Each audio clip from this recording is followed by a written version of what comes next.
Buenas tardes, mi nombre es Sara Alzate, pertenezco al programa de Ingeniería de Alimentos y este video va a ser sobre precisión y exactitud. Primero vamos a hablar un poco de la presentación y el objetivo de este video, luego qué es precisión y exactitud como para tener un poco los conceptos más claros, luego fórmulas explicadas que luego estas fórmulas que voy a explicar se van a aplicar a un ejercicio práctico donde daremos un resultado final y de ese resultado final se darán unas conclusiones. Ahora bien, este video es de la materia de Química General de la Universidad de Caldas. Con este video tengo el objetivo de explicar qué es precisión y exactitud e ilustrarlo a través de un ejemplo. Este ejemplo es determinar el contenido de proteínas en harinas alimenticias. Ahora, ¿qué es precisión y exactitud? Pues bien, con la precisión se mide cuánto se acercan los resultados entre sí. O sea, cuando vamos a medir algo y diferentes personas lo miden y cada persona tiene un resultado diferente. Pero esos resultados son como similares entre ellos. Puede que varíen entre decimales, unidades, pero siguen siendo muy similares. Eso es un valor preciso. Ahora, exactitud se refiere a valores que ondean entre un valor real. ¿A qué me refiero con esto? Un valor real es algo que ya conocemos. Para dar un ejemplo es cuando una persona va a medir un piso. Este piso va a medir más o menos 60 metros, ¿cierto? Entonces cada persona va a dar una medición de este piso. Entre la persona más se acerque a esos 60 metros, más exacto va a ser su medición. Para que lo podamos entender un poco mejor, vamos a dar el ejemplo un poco parecido al ejercicio práctico que luego se explicará. En 1 kilogramo de harina van a haber 200 gramos de proteína. Esos 200 gramos van a ser nuestro valor real. Ahora, se van a dar 4 grupos de laboratorio que cada uno deberá medir esa cantidad de proteína en la harina. Ojo, no saben el valor real. Entonces van a dar datos al azar, podría decirse así. El grupo 1 va a tener datos dispersos entre sí, pero cercanos a los 200 gramos. Como expliqué anteriormente, si los datos son muy dispersos o son dispersos entre sí, son poco precisos, o sea, son imprecisos. Pero, en este caso, el grupo 1 tuvo datos exactos. ¿Por qué? Porque se acercaron mucho a ese valor real. Ahora miremos el grupo número 2. Tuvo datos menos dispersos entre sí y cercanos a los 200 gramos. En este caso, el grupo 2 tiene resultados tanto precisos como exactos. El grupo número 3 tuvo datos menos dispersos entre sí, pero alejados de los 200 gramos. Lo que significa que tuvo precisión en cuanto a sus resultados, pero no exactitud. Y el grupo número 4 tuvo datos dispersos entre sí y alejados de los 200 gramos. Sus resultados fueron tanto imprecisos como inexactos. El grupo 3 y el grupo 4 se podría decir que hicieron el laboratorio mal, más o menos. El grupo 4 no atinó el resultado y tuvo datos muy variables entre sí, lo que significa que hubo un error dentro de la medición. En el grupo número 3 puede que no hayan tanto diferencia entre los valores que se dieron, pero hubo algo que falló que no los acercó al valor real o el que se buscaba. Ahora vamos a explicar las fórmulas. Bien, estas son las 3 fórmulas que vamos a explicar y que se van a utilizar en el ejercicio práctico. Promedio, error relativo y desviación estándar. El promedio sé que la gran mayoría lo conoce o ha escuchado de él. El promedio es para hallar la media de los datos o un valor en específico que represente la mayoría de los datos. O sea, como el circulito de los datos y más o menos entre cuánto y cuánto van, ¿cierto? Y se halla la media. Esto se va a realizar con esta fórmula. No se asuste, se ve larga, se ve como extraña de entender, pero es muy fácil. Simplemente de los datos que me arrojó o de los datos que saqué, los voy a sumar todos y los voy a dividir por la cantidad de datos. Lo, eh, ejemplo, si de esa harina saqué 4 datos, esos 4 datos los sumo y los divido por 4. Fácil y sencillo. Ahora, error relativo. Este error relativo se utiliza para medir el error en una medición. Por ejemplo, cuánto error tuve en una medición de la cantidad de proteína que había en esa harina. Ejemplo. Ahí podemos observar la fórmula. Se ve complicada, pero tranquilos, les voy a explicar. En palabras simples, el error relativo es el cociente entre error absoluto y valor exacto o resultado exacto por 100. Recuerden, este error relativo se da en porcentaje. Primero entendamos qué es el error absoluto. El error absoluto es la diferencia entre el valor exacto y el valor verdadero. Por ejemplo, con la harina o con el ejemplo anterior era valor verdadero 200 gramos de proteína y un valor exacto podría ser 199 gramos, 9, por ejemplo, dando como resultado ese margen de error que puede ser grande o pequeño que nos evitó llegar a ese resultado esperado. Ahora bien, teniendo esto claro, el error relativo sería la comparación entre ese error absoluto, ese margen de error que tuvimos que nos evitó llegar a los 200 gramos, y el valor verdadero, los 200 gramos, para encontrar en porcentaje, ojo, ese margen de error que puede ser notorio o no. En ese caso, por ejemplo, la harina se necesitaba para una barra nutritiva y se necesita tener quizás exactamente, no verdaderamente, exactamente la cantidad de proteína, porque pues va destinada a una fundación X. Cuando el valor o el error relativo es muy grande, eso puede afectar, por ejemplo, la calidad o la cantidad de esa proteína que se necesita para esa barra. O sea, no va a ser lo suficientemente beneficiosa o no va a tener los resultados esperados. Ahora bien, si el error relativo es chiquito, no va a haber una diferencia muy grande entre la barra que tenía los 200 gramos exactos y la barra que tenía un poquito menos. Ahora veremos la desviación estándar. Como vemos, ahí la fórmula es un poco extraña también, pero pues no se confundan, se las voy a explicar. Es muy fácil. Aunque aquí la verdad hace falta una cosa. Pues el enunciado nos dice que la desviación estándar es la raíz cuadrada de la varianza de x, es decir, es la raíz cuadrada del valor promedio de x menos el número de datos elevado al cuadrado. En el numerador, o sea, en la parte de arriba, podemos ver ese símbolo como una M extraña como volteada. Eso significa sumatoria. X es uno de los datos de, por ejemplo, el dato que nos arrojaron sobre la cantidad de gramos de proteínas, por ejemplo, habían 150 gramos. Ese es uno de los datos. Y a ese dato le resto el promedio de los datos. Y esa resta, esa diferencia, la elevo al cuadrado. Y hago lo mismo con todos los datos que tenga.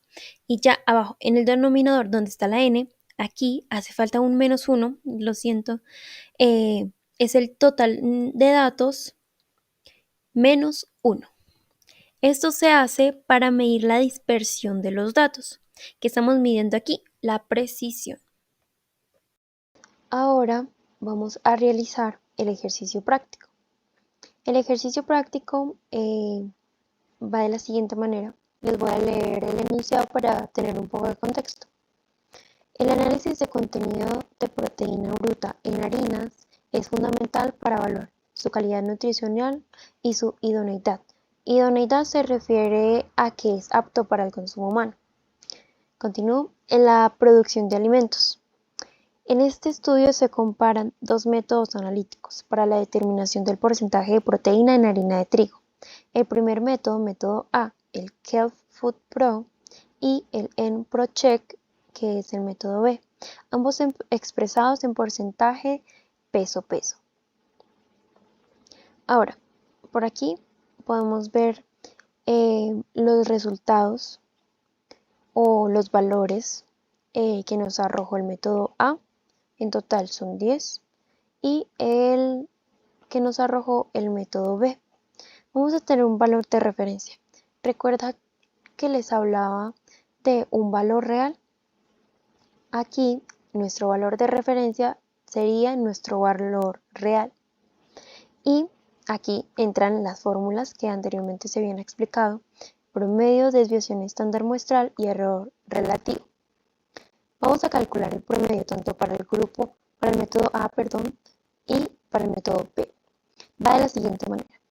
La fórmula en Excel es igual a promedio.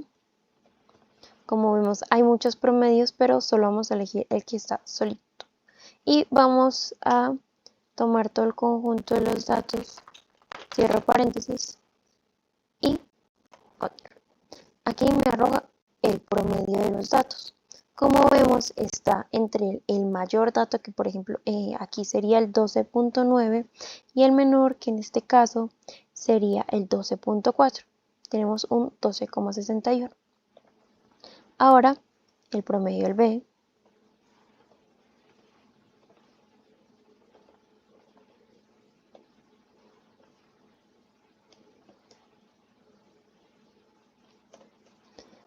Y como vemos, arroja un dato parecido, pero a este tiene una cifra significativa, una de más.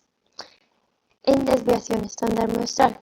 Recuerdan que en desviación estándar muestral se va a determinar esa dispersión de los datos, en este caso de estos datos, frente a un valor de referencia. Pero ojo, aquí no estamos frente a este valor de referencia, no, sino que vamos a estar frente al valor de referencia de promedio. Recuerden que precisión no necesariamente tiene que ser el más cercano al valor real, sino al promedio de los datos, qué tan dispersos están entre sí. Entonces, la fórmula va de la siguiente manera.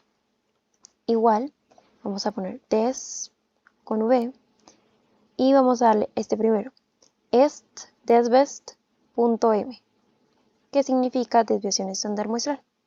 Y vamos a tomar todo el conjunto de datos, cierro el paréntesis y me arroja este dato. Ahora, vamos a hacer lo mismo para el método B.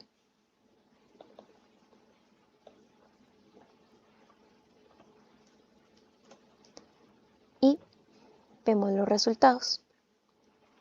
Aquí hay una clave para saber cuál es el más preciso, porque pues tú ves esos datos y tú dices, bueno, ¿cuál es el más preciso aquí?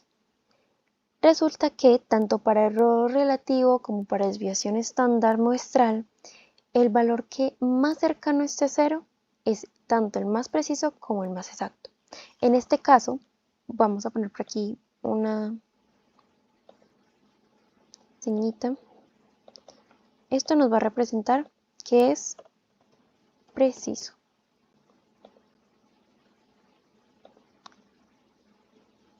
Y con rosa vamos a poner que es exacto. Ahora, ¿cuál de los dos valores se acerca más a cero? En este caso sería el valor del método B. 0,18257419. Es un valor preciso. Ahora vamos a ir por error relativo. En este caso vamos a tomar, abrimos un paréntesis, disculpen, vamos a abrir dos paréntesis. ¿Por qué? Ya van a ver. Dentro del primer paréntesis vamos a tomar el promedio, nuestro promedio, y recuerden que el error relativo es el error absoluto sobre el valor real o de referencia. En este caso es este, ¿cierto? Y vamos a restarlo por el valor de referencia. El error absoluto es la diferencia entre el valor real y un valor cualquiera que nos haya dado, en este caso cualquiera de estos, ¿cierto? Pero en este caso lo vamos a hacer con el promedio. Vamos a cerrar paréntesis y vamos a dar slash, que nos va a significar cociente. Abajo vamos a poner el valor de referencia. Y volvemos a cerrar paréntesis. Recuerden que error relativo se da en porcentaje. Entonces debemos multiplicar por 100. Ponemos un asterisco por 100. Y enter. Disculpen, se fue una Z. Enter. Listo. Aquí nos arroja un valor. Y lo mismo vamos a hacer con el grupo B. Entonces, dos paréntesis, promedio, menos valor de referencia, cierro paréntesis, slash, valor de referencia, vuelvo a cerrar paréntesis, coloco asterisco que significa multiplicación por 100 y enter. No se asusten, arrojo un 0. Recuerden que habíamos dicho que entre más cercano a 0, más exacto sería en este caso, porque el error relativo va a medir la exactitud de los valores arrojados. Entre más cercano a 0, más exacto va a ser. Entonces, podemos ver que el método B es tanto el más preciso como el más exacto. Aquí terminamos el proceso. Vamos a resumir un poco de lo que hicimos. Bueno, tenemos el conjunto de datos del método A, del método B. Se le sacó el promedio con la fórmula de Excel igual promedio para ambos métodos. Luego la desviación estándar, donde se va a medir la precisión del conjunto de los datos. La fórmula de Excel es igual desp.m. Ahora, para error relativo, donde se va a medir la exactitud de los datos, se utilizó no una fórmula predeterminada de Excel, sino que se realizó con la fórmula matemática. Se abrió dos paréntesis, se puso promedio del método menos el valor de referencia, se volvió a cerrar paréntesis y se puso slash. Slash nos va a significar cociente, división. Y el numerador se vuelve a poner el valor de referencia y ahora sí se cierra el paréntesis. Esto se va a multiplicar por 100. ¿Cómo se va a multiplicar? Ponemos un asterisco por 100 y esto se realizó con los dos métodos. Como resultado tenemos que el método B es mucho más exacto y preciso para el análisis de la proteína, el porcentaje de proteína peso-peso en la harina de trigo.